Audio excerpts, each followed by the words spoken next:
Welcome back to the Wellness Frequency. I am here for round two with Farmer Drew. Drew, good to see you. How are you today?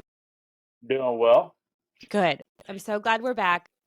Our first conversation was amazing. We talked about how you got your farm started and really why you started it for your family, for the purpose of healing your daughter, which is such an incredible story. And then we kind of got into some parasite talk and raw milk and wheat berries and really just trusting your path and having a lot of faith. And so, for all of those good gems, please listen to part one. But today, I want to get into a little bit more nitty gritty with your farm. I want to have people, because I've been there, I got to feel it, I got to see it. I want to paint a bit of a picture of the effort and the quality that you put into your products. Because at the end of the day, that's what I really want to share is this message of why is it better to eat farm to table? Why is it better to eat from a regenerative farm? Who cares if the cow was fed grass versus wheat, right? There's a huge difference here, and I want to paint that. So my first question for you today is I want to hear about the soil. When I was on the farm, you mentioned remineralizing it with eggshells, which first of all, how wonderful to really have this no waste policy and use natural things, and who's going to be harmed from eggshells. Like I know there's lots of calcium and minerals in there. So, I mean, you can take this wherever you want, but I would love for you to paint a picture of how you care for the land. Yeah, uh, that is kind of a big question, but I'll do my best to answer it pretty quickly. And then if people have more questions, they can always find us online or, um, yeah. There's also a great guy on social media called the Soil Doctor. He's literally all he spends his time doing. Um, so yeah, I always share with people that I mean I don't really find myself to be much of. People ask us why we don't consider ourselves a ranch, and said we are farms, and that is because I feel like I'm more of a farmer than I am a rancher. The growing meat, raising meat is a benefactor of what we're doing with soil, and so we do a few things. So one, rotating animals properly is not just about their health, but it's also about the health of the soil. So, yes, we want to get them off their manure. Yes, we want to give them more things to forage and more to eat. But we also want to give that soil opportunity to recover. And one of the things you mentioned, we also do, which is we do our best to put minerals back into the soil. One of those is through livestock, and another one of those is through mineral feeders for the livestock. So, for instance, we have mineral feeders for our cattle, and they get free access to that anytime they want. It's not reserved for a certain amount of time, it's when they think they need it. And believe it or not, cattle are smart enough to know what they need when they need it. And so they will go over and they will get the minerals that they need when they need it, and then they will move on grazing. And we make that available to them just through a very mobile system. It's a sled system. They walk over, eat what they want, and then we move them to a different pasture. We move it with them. Um, and then same thing with our egg laying flock. There is, I always refer to it on our tours as the miniature Noah's Ark, but it slides around with the egg laying flock, and that has not just the mineral salt that we feed our cattle, but it also has kelp, eggshell, and then something called salt conditioner. It just helps keep uh, the the things that the chickens are eating. It keeps them able to hold on to it a little bit better, to put it simply. So we rotate that with our egg layers. We do the same thing with our meat chickens. However, we don't necessarily move it around with them like that. Our breeds for meat are not as quick to find things like that. They are a little bit slower, so we actually just add it to their feed, and we've seen a high benefit of that. So when we're feeding this to animals, they are not only taking it in their body, and it's not just providing for their bodies, but whatever their body doesn't use gets gets pooped out, and so that's going into the soil. So we haven't done this yet on this property that we're on because we've only been here for going on 7 months. So but around the year mark, we will test it and just see what the difference is in our soil after a year or 2 years or 3 years, just to make sure we're doing what we want to do.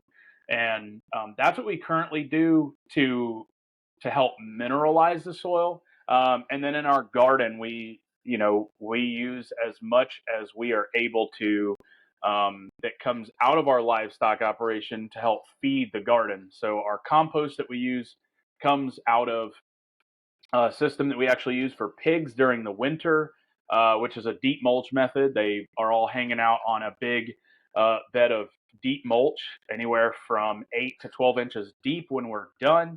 And we just put new mulch in there about every week.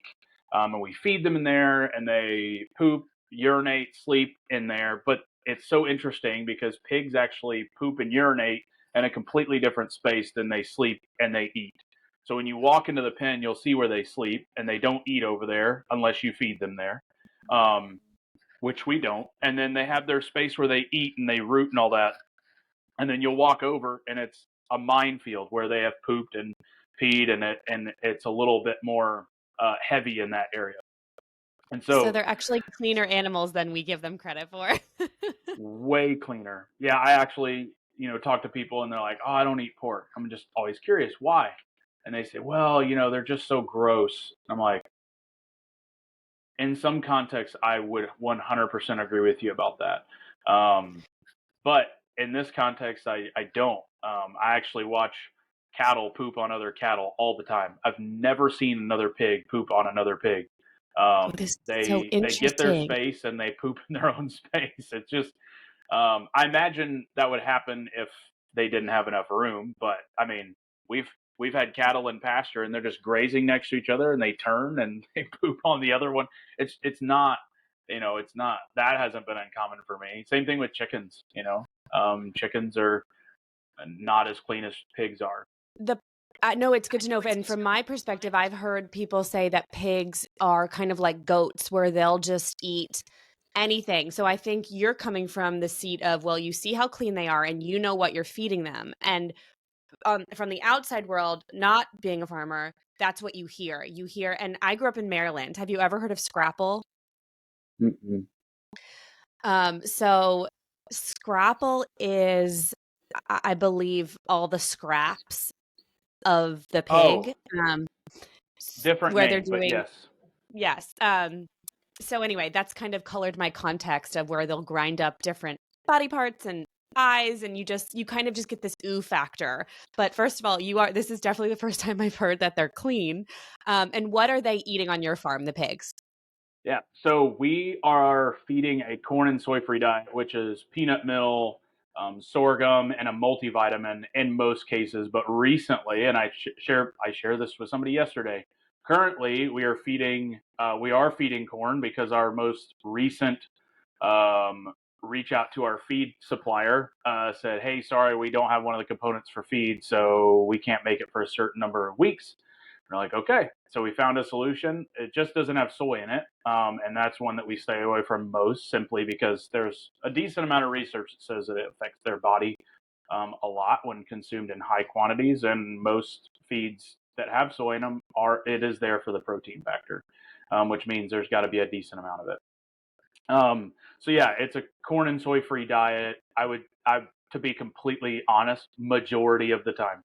But when that's not possible, it is a soy free diet. I was just going to say, I think it's good to be transparent because we are living in a time where supply is just difficult to be consistent. And so to know what the substitutes are in the in-between times, and if you have an intolerance to corn, or it's just good to know, but it doesn't sound like it happens often. And I just wanted to say quickly before you continue is that feeding the animals kelp and the salt for the minerals, I mean, that's basically what we need, right? It's the minerals and the salt we are usually deficient in, and the iodine in the kelp and the selenium, which is really important for thyroid health. So when you're eating these animals that you're producing, this is in turn a bit of a multivitamin because they're getting the nutrients that they need. So then the meat then has the nutrients that we need, which is often why the grocery store's food is so not nutrient dense, basically, because they're not taking care of the animals that way. So then we're getting less nutrients. So anyway, that's just so wild to learn. And what I wanted to know, and you can keep answering, but the other thing I think a lot of people are curious about is when you say you're regenerative and chemical free, how do you deal with pesticides? Or, pests, sorry, if you're not using chemicals, or do you have to use some? That's another big question while we're talking about land health that I would love some clarity on.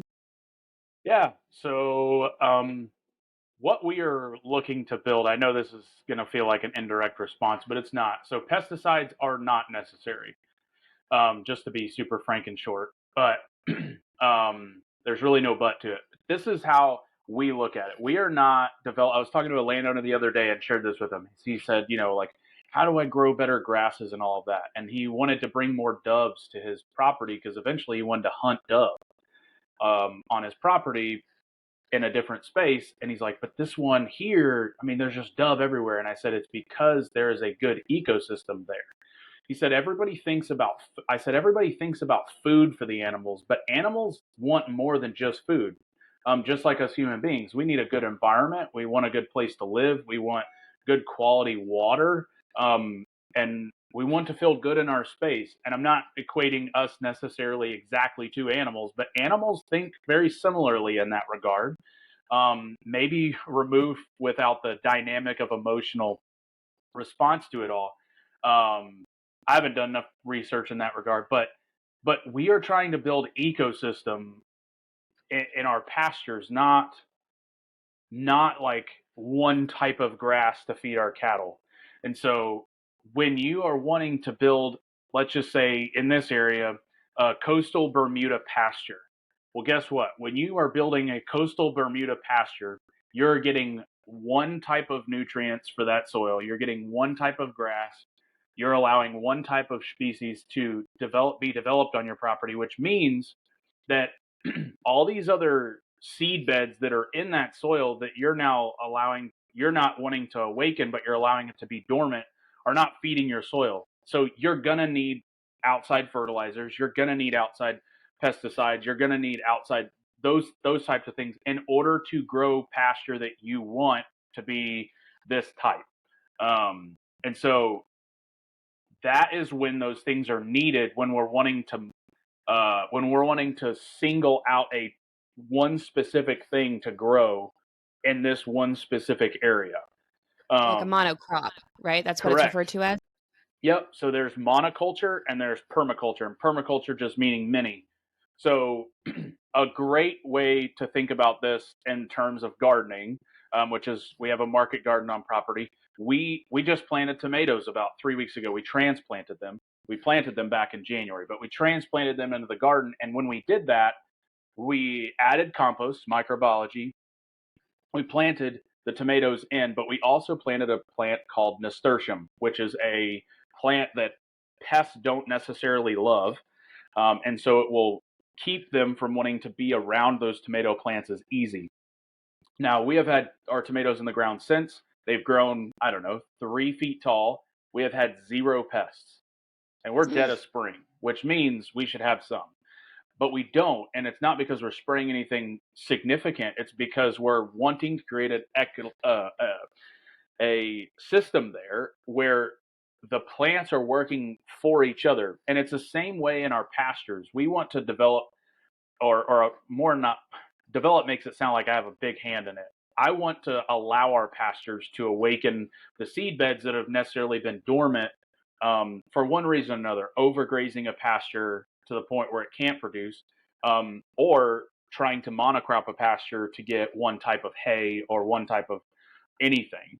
Um, and so when you rotate animals, this kind of goes back to the health of the animal, but also the health of the soil. And something we say often is healthy soil, healthy animals, healthier you.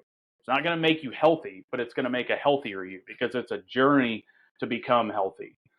Just like this soil that we're working on and the animals we're working with, it's all a part of that journey. So I expect our soil and our animals 5 years from now to be even better than they are going to be this year. So nutrient dense is not a location that you arrive at. It is a journey to continue to build. Mm, So, mm, and if you've ever met anyone that's like, I've got it figured out, we've arrived here, start to think why that might bother you. It bothers me. mm, But that's what we do. And so when these animals, I'll just share from cattle specifically, when they're grazing in nature, they're ruminant animals, and ruminant animals naturally will graze, and then let's say a type of environment, whether that's the weather, inclement weather, or that they don't like, or a predator comes along, whatever it might be, those animals now move to a completely different space than they were, right? Bison is something that's talked about a lot, but I'm talking about cattle in particular. But you graze them, and as they graze, they're munching on the tops of these tender grasses, and then they move on, and they may not touch that same pasture for months, right? And in the bison's scenario, it's like a year. And so when they do that, what happens is they eat that grass and they move on. That grass now communicates. Anytime you trim something, that plant communicates to its roots, we need to repair ourselves. mm, And there's this beautiful thing that happens under the soil. Humus is released, which is like, if I remember and communicate it effectively, it is this invisible cloud under the soil that is communicating to the soil, the microbiology, all of these things that that plant needs. And so when you have just one plant doing that on a regular basis, it's having to work a lot harder. But when you have, blue stem and coastal Bermuda and curly dock and regular dock and clover and all these different varieties that grow in this area, all together, they're all communicating different things to the soil, and they're all bringing up different things in the soil, nutrient wise, so they're all able to grow.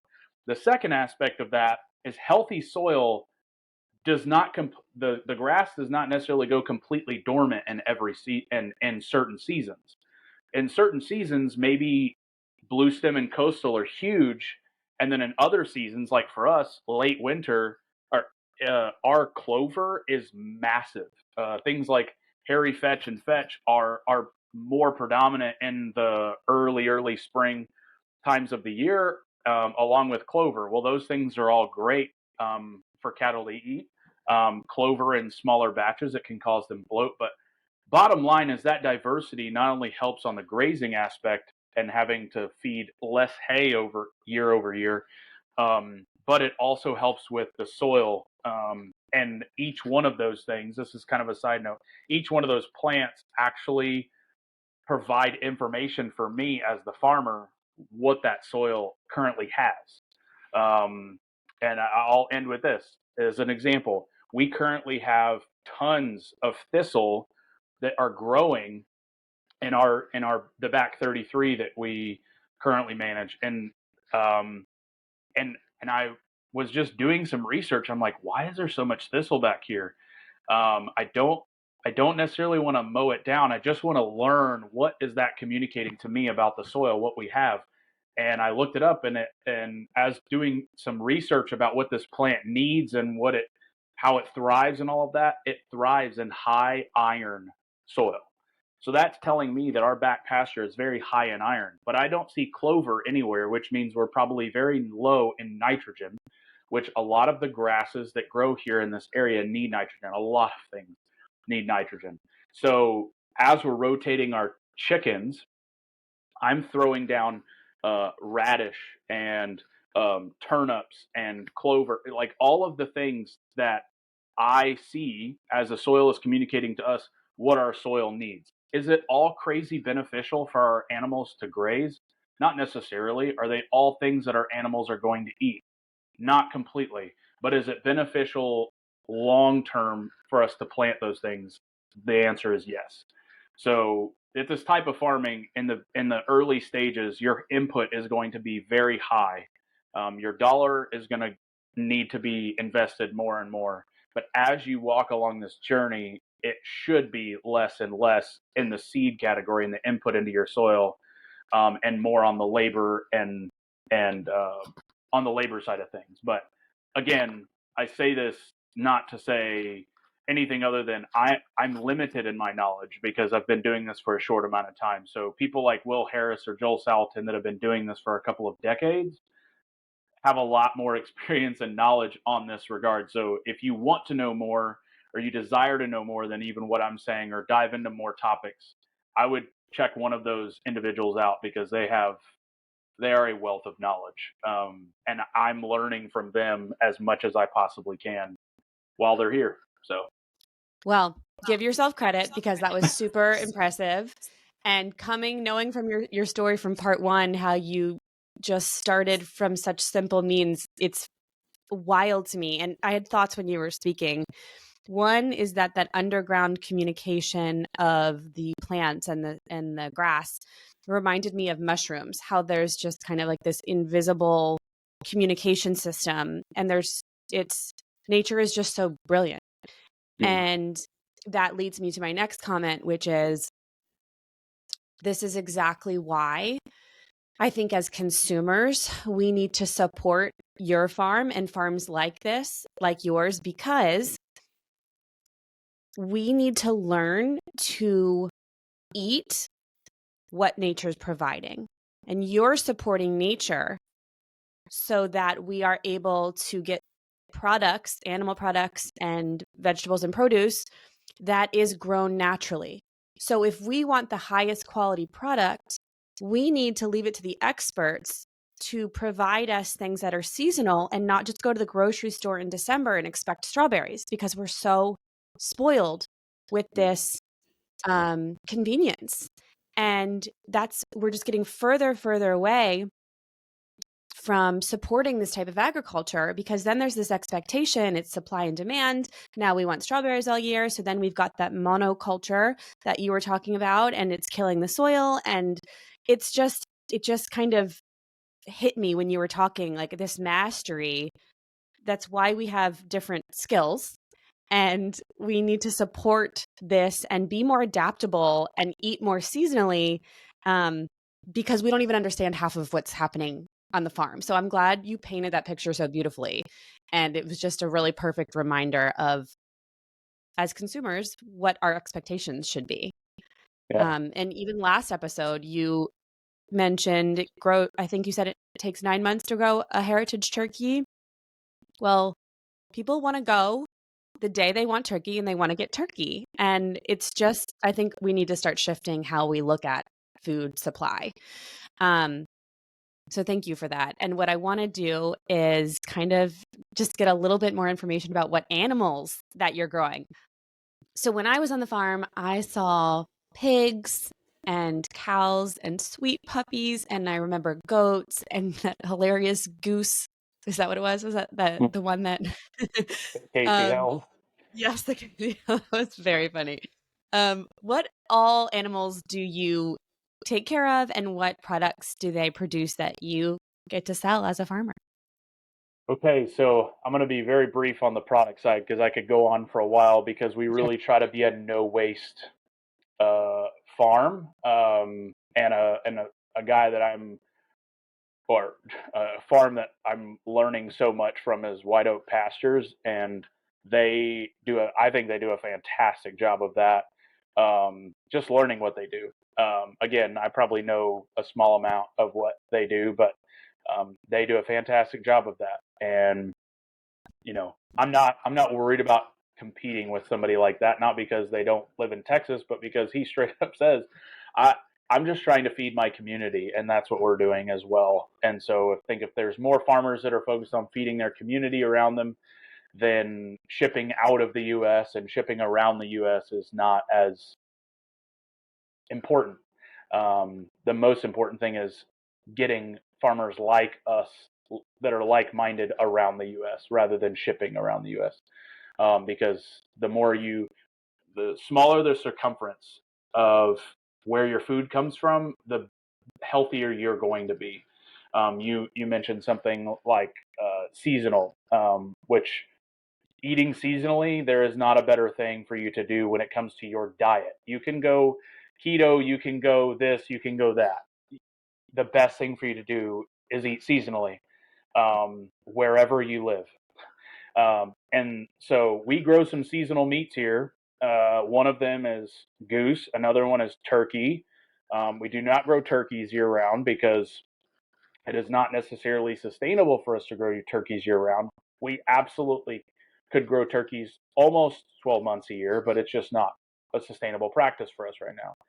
So we grow turkeys 9 months out of the year, and it takes a full 9 months for them to get to a slaughter size. And we produce a product of 12 to 16, sometimes 18-pound turkeys, not these 25 to 37-pound birds you can find in the store. But when you buy one, you can tell the difference. I could try to explain the difference, but just like a good experience, the best thing to do is join in on that experience.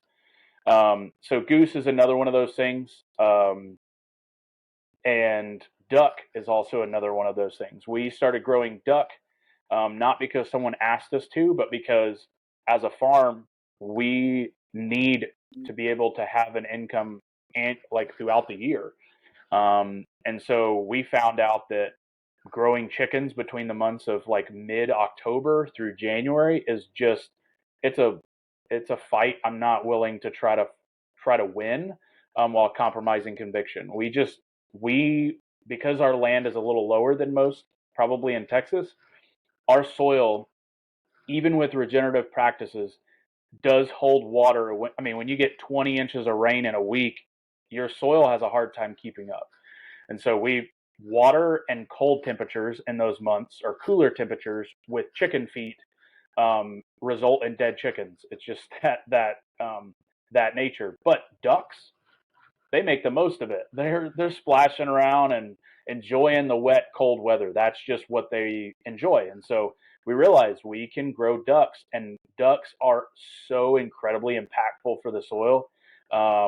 They eat some of the things that chickens don't eat, and they also don't scratch like chickens scratch. They just walk, and so their padded feet just smush stuff instead of scratch through things.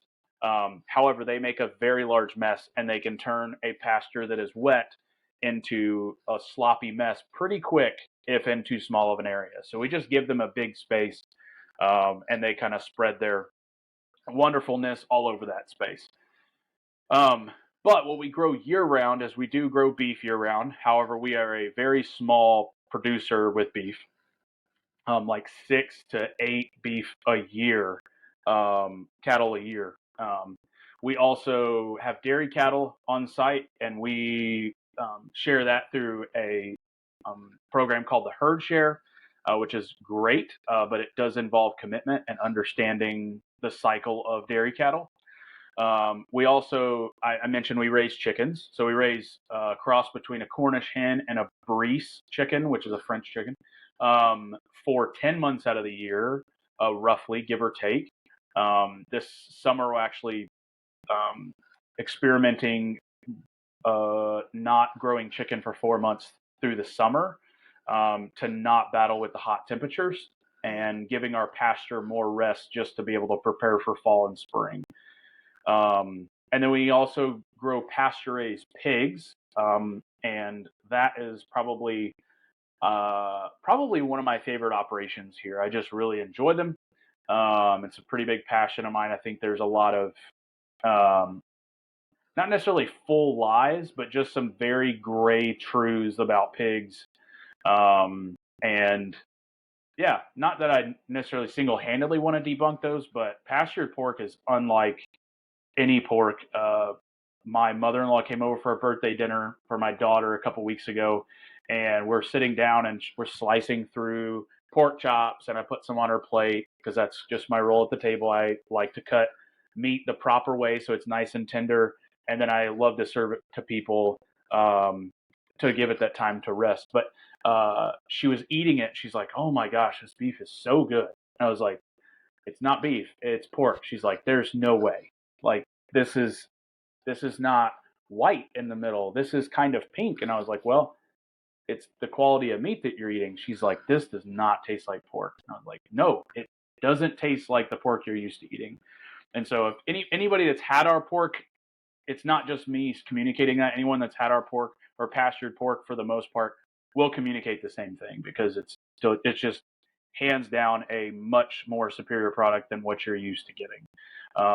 From the charcuterie that can be made from it to all the way down to the sausages that are made from it. And it is just fantastic.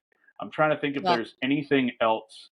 Oh, we are in the starting process of raising grass-fed finished lamb on the property, but more that's details to come on that, because we're still in a very large learning phase there.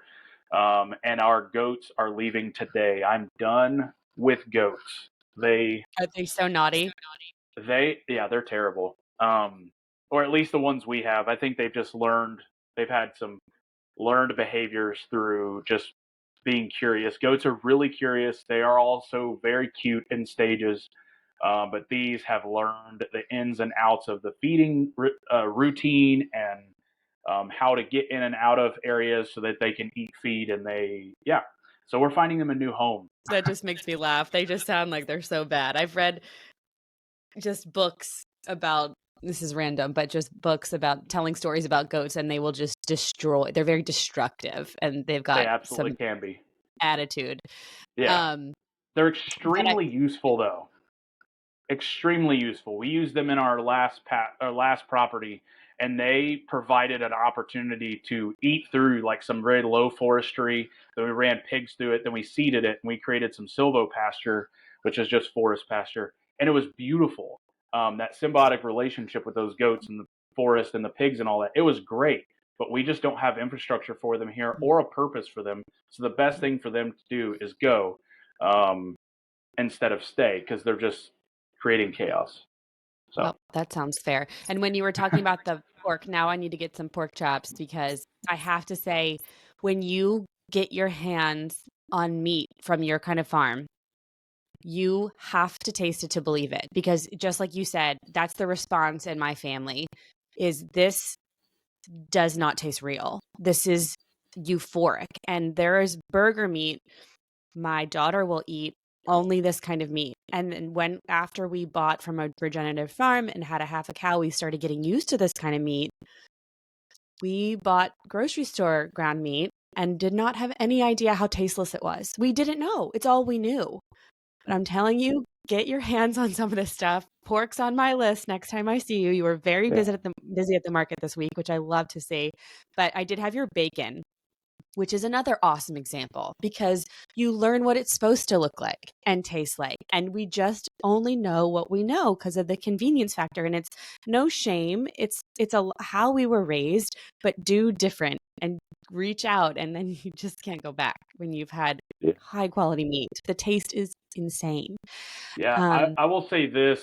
One last thing. You were talking about being a consumer, and I wrote this down because I feel like it's really important.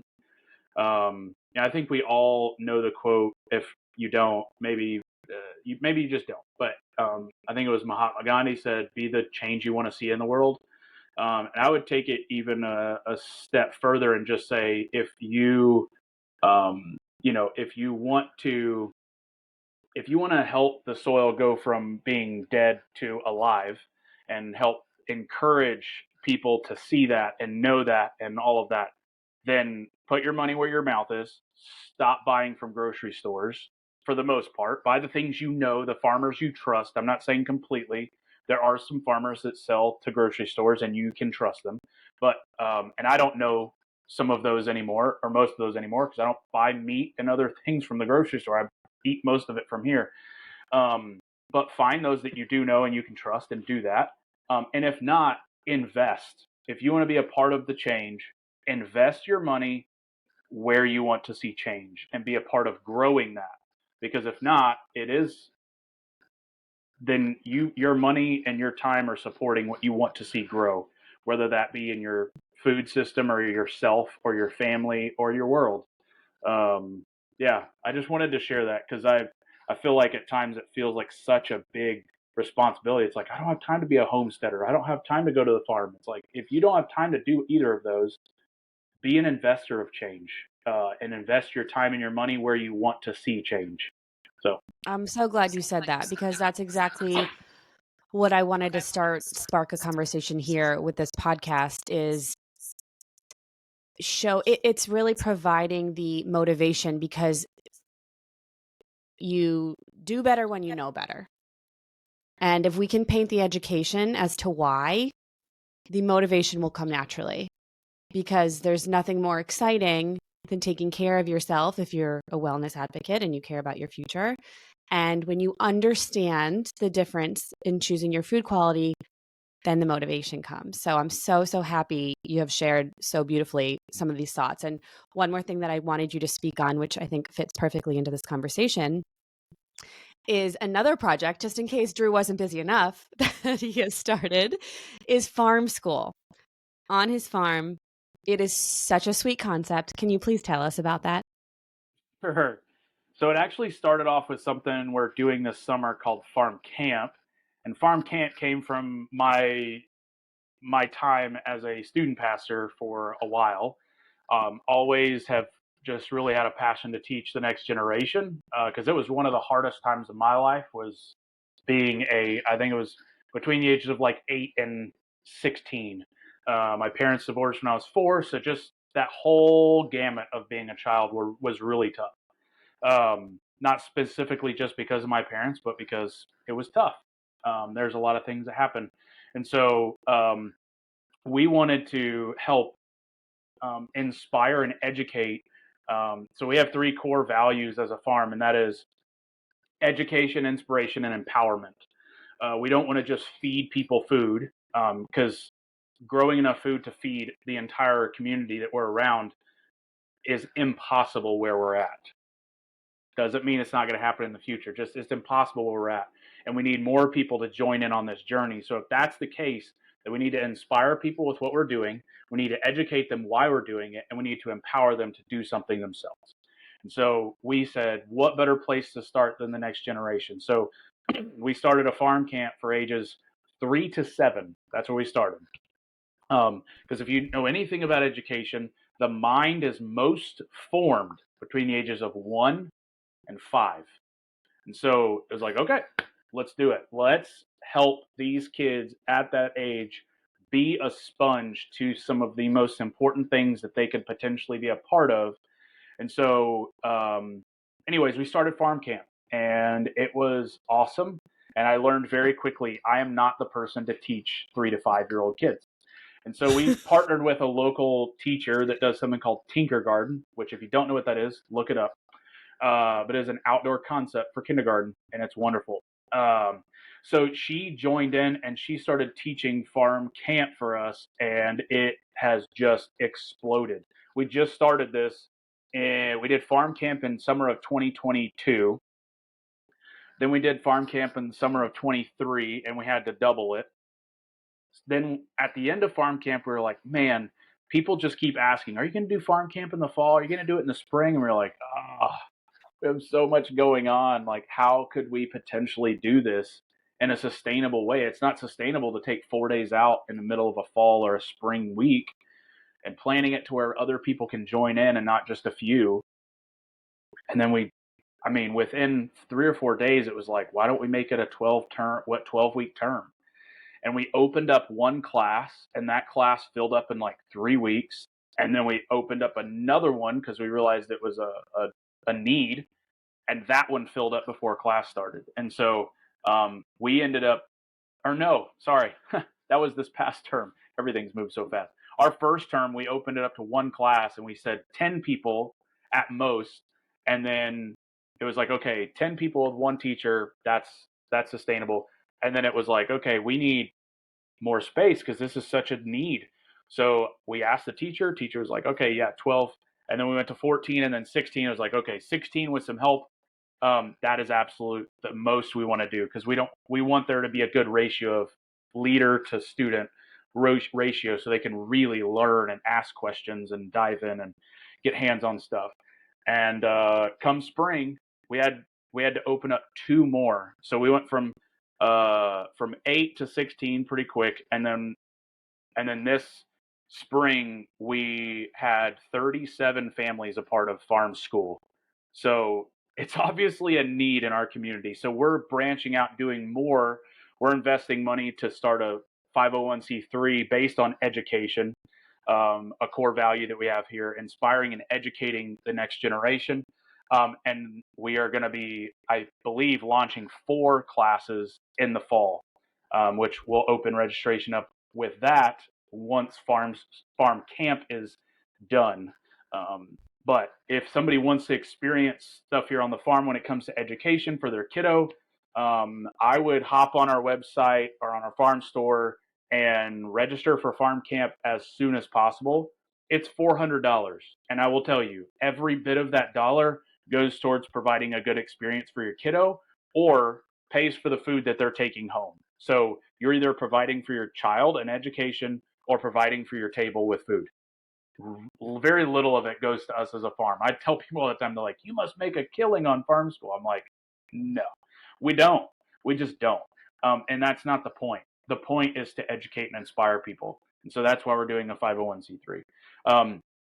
So yeah, and we expect it to grow and we expect it to just get bigger and bigger as we move forward. But we're going to keep doing that sustainably so that we can keep moving. Last thing we want to do is phase out and fizz out, and you know, and make that not a need that we can meet in our community. So, but yeah, we teach quite a few things, but one of the biggest things that we even teach at the next level, which is ages 13 and up, is a stewardship program here on the farm. And we teach 4 categories: consistency, commitment, character, and competency. And it's like, how do you teach that? And it's like, we teach that through farming, and you commit to 8 hours of work at minimum every week here on the farm.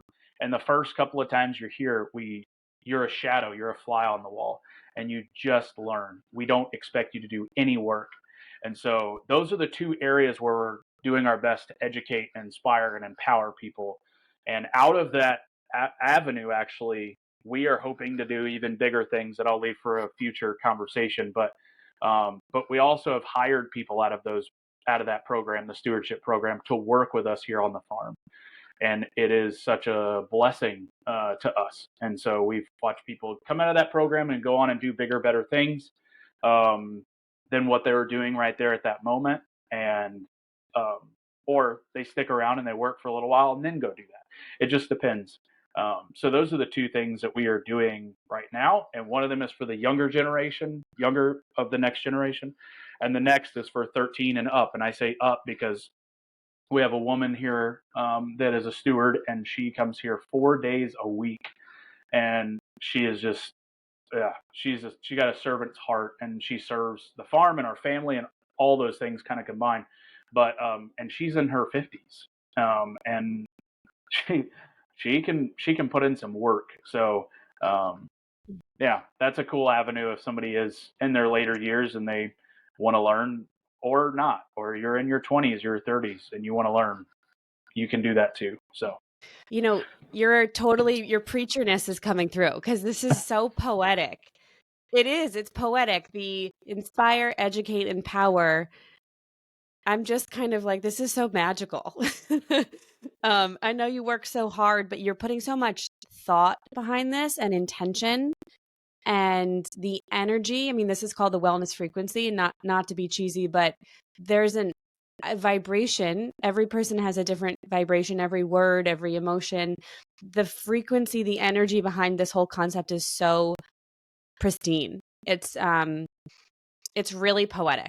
And I just wanted to say thank you I feel like you really showcased the power of this today. And I hope it lands with people that they need to, like you said, put their money where their mouth is. We're in a time where we have to support and nourish and really just commit to the things we care about and cut the fat. that's where we are. Cut the fat. Cut the fat in your commitment, increase the fat in your diet. Yeah. Amen. We have to end on that note because it doesn't get much better than that. Yeah. Thank you so much again for today. This was awesome. I'm going to link all of your stuff in the show notes, the farm camp, your, how you can subscribe and be a part of just tasting your wonderful products, how you can steward, all the different options I'm going to link. And any listeners, thank you for being here. Thank you for sharing your energy and your presence. And to get this podcast going and share these beautiful, important concepts, please subscribe, please share, please like. All those good free things are so supportive to this small business and promoting this message. So on that note, I will see you all next time on the Wellness Frequency.